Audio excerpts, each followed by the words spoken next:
Salut à tous les amis, bon du coup on va faire aujourd'hui un petit débrief un peu spécial, débrief, comme je vous dis une petite partie où je vais vous montrer des images. Donc ce soir la France affronte la Grèce, petit promo pour ma part, un petit 3-0 je pense, ce sera déjà pas mal. Bon ouais, je suis un peu, je suis un petit peu optimiste quoi, parce que bon vu dans les matchs qu'on a fait face au Gibraltar c'était pas terrible. On va voir ce que ça va donner ce soir. Du coup je suis avec un pote, Hachim, ça va? Toi, petit pronostic pour ce soir? 2-1 pour la Grèce. 2-1 pour la Grèce, ouais. Et vous savez qu'il n'aime pas la France. On lui emmène voir des matchs de la France, mais il n'aime pas la France. Non, je rigole. Mais on va bien voir, c'est pas grave. Donc, ouais, on va voir ce qui va se passer. On espère avoir un bon match. Puis voilà, je vous laisse avec ces images. Allez.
Et bien c'est à tous ces amis, du coup aujourd'hui on se retrouve pour le dernier débrief officiel de cette saison. Voilà, cette saison qui est enfin officiellement terminée.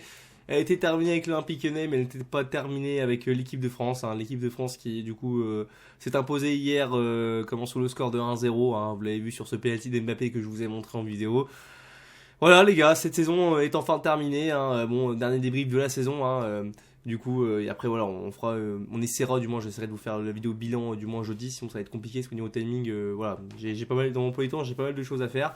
Mais bon bref, on va vous faire le débrief les gars de ce match, donc vous voyez directement avec la compo, un débrief les gars du coup, parce que oui je vais vous dire tout de suite, j'ai pas dit mais avant de faire ce débrief, qui va être rapide, qui va être très rapide. Déjà on va commencer par la compo. On a vu la compo en 4-3-3 du coup. Avec du coup Maignan dans les cages, Théo Hernandez à gauche, Upamecano, Konaté en défense centrale, les deux très solides d'ailleurs. À droite Jules Koundé, le milieu de terrain Camavinga, très bon match de Camavinga hier.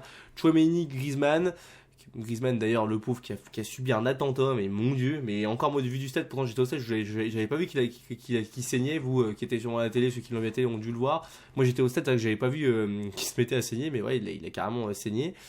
Mbappé à gauche, Kolo Muani en numéro 9 et Kingsley Coman à droite. Voilà les compos de ce match.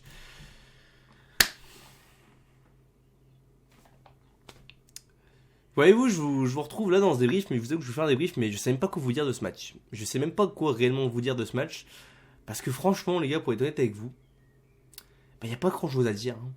Victoire de l'équipe de France qui est pas assez je veux dire poussive, mais on a carrément dominé les Grecs. Après bon, c'est pas pour manquer de respect aussi aux Grecs, mais les gars, les Grecs ont été d'une faiblesse, mon dieu, mais hallucinante techniquement cette équipe de Grèce. Qu'est-ce qui a été faible? Et pourtant, on n'a pas réussi à leur mettre un score. Pour moi on aurait pu vraiment leur remettre 3-4-0 si nos joueurs avaient un peu envie. Alors avant tout je précise quand même que j'ai pas envie de les enterrer non plus nos joueurs. Je peux comprendre, franchement, sincèrement, je peux comprendre que ce soir, c'est un match qui n'est pas forcément facile pour eux, les gars. C'est la fin de saison, ils sortent tous, pour la plupart, nos internationaux, sont des joueurs de haut niveau. Ça veut dire que réellement, eux, toute la saison, ils sont subis au haut niveau. Il y en a plein qui ont fait des gros parcours en Ligue des Champions, qui sont allés loin, comme notamment Camavinga, Tchouaméni. Quoique Camavinga, hier, on n'a pas eu l'impression. Il y a Griezmann aussi, des joueurs comme Mbappé qui sont essoufflés, j'ai eu l'impression, même si Mbappé, tu vois, ça lui arrive des fois d'être un petit peu... je vais pas dire arrogant, mais dans son jeu t'as l'impression un peu qu'il s'en fout, qu'il fait un peu trop qui joue pas assez simple. Mais moi après je l'en veux pas, parce que d'un côté je me dis les gars ils sortent d'une grosse saison, c'est compliqué, mais c'est vrai que les gars hier le contenu s'il vous plaît, putain mon dieu. Alors que moi je le dis, je suis quelqu'un, moi je suis comme Deschamps, j'ai rappelé la mentalité de Deschamps, c'est que moi je suis un mec de la gagne, je préfère que mon équipe joue mal mais gagne à la fin. Qu'est-ce qu'on préfère, vibrer tout le temps, c'est ça aussi la véritable question qu'on doit tous se poser. C'est un débat que je vous laisse dans les commentaires pour ceux qui veulent le commenter.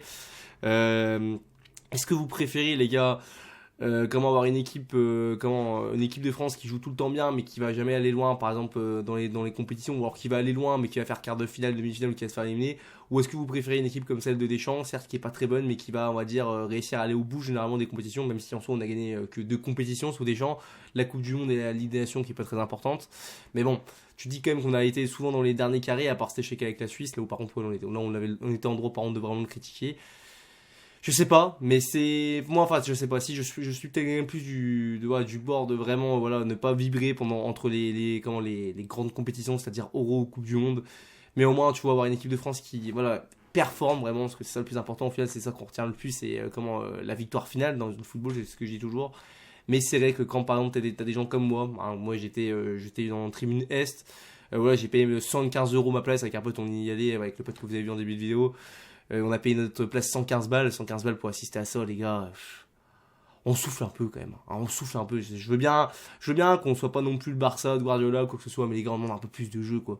Globalement, on se fait assez chier, ça fait toujours contourner le bloc, contourner le bloc. Après, bon, faut aussi dire aussi que les équipes qui affrontent l'équipe de France, surtout quand c'est des équipes plus faibles, à part quand c'est des équipes du style de l'Angleterre ou quoi que ce soit, c'est des équipes qui mettent souvent le bus, hein, faut le dire. Hein. Les mecs, vous avez vu à chaque fois qu'un de nos joueurs avait le ballon, ils étaient vraiment trop sur lui. Voilà, ils savaient, surtout quand c'était Mbappé, hein, les gars, vous voyez, ils étaient prêts à comment vraiment le limite le découper. D'ailleurs, à un moment donné, pareil, on aurait pu se dire aussi, enfin après c'est peut-être mon avis, hein, mais bon, je pense que là il y a eu un penalty sifflé, mais il y aurait pu en avoir plusieurs. Hein, je pense même en première mi-temps, à un moment donné, autant des actions, je pense que nous du stade, moi j'ai pas revu toutes les images, je vous avoue, je pense pas qu'il y avait penalty, mais en première mi-temps il y avait un autre penalty pour moi à un moment donné où Mbappé se fait ceinturer à deux. Enfin voilà. Moi je pense réellement qu'on aurait pu gagner ce match sur plus de score, enfin sur un score beaucoup plus net. Après voilà, ce qui me fait un peu chier, c'est vraiment de gagner sur un penalty, je vous avoue, un penalty qui a dû être trop tiré. Alors après, j'ai pas compris pourquoi, parce que le gardien ne devait pas être sous la ligne, à mon avis, parce que moi je dis j'étais au stade.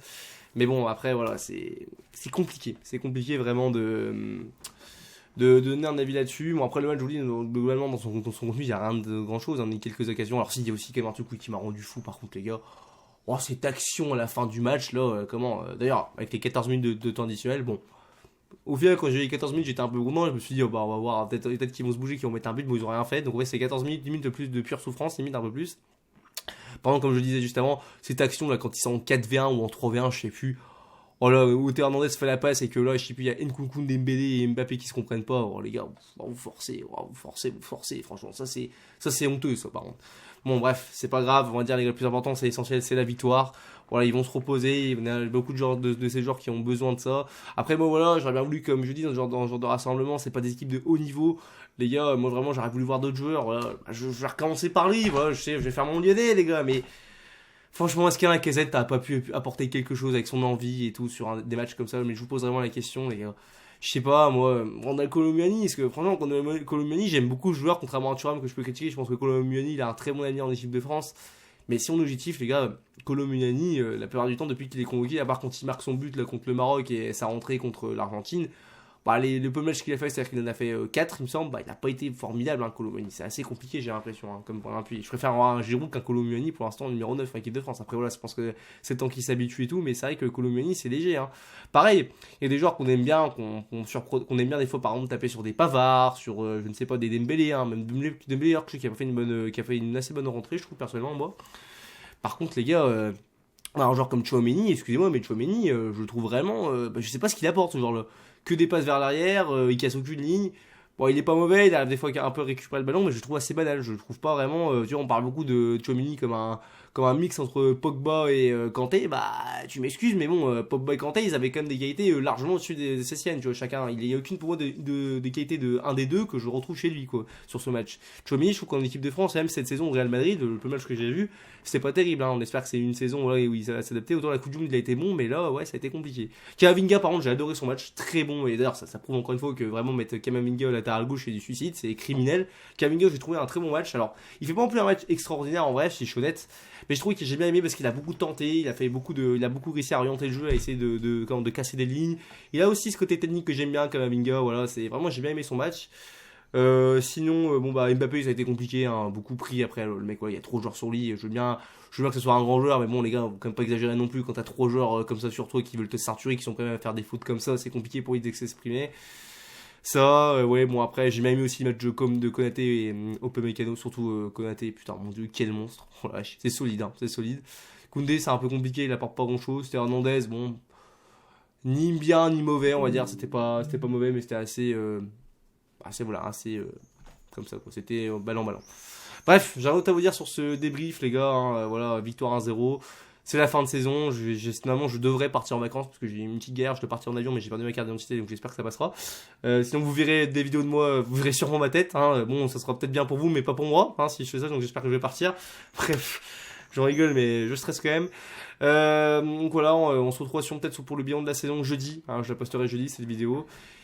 Et puis bah c'est tout ce que j'ai à vous dire sur cette vidéo. Reposez-vous bien. Hein, on fera quelques vidéos durant l'été à mon avis pour parler de l'actu mercato jusqu'au débrief au mois d'août. Et puis voilà. Et allez, je vous dis à la prochaine. C'était Tata Noël et surtout allez l'OL, mais allez l'équipe de France. Allez, à plus les amis.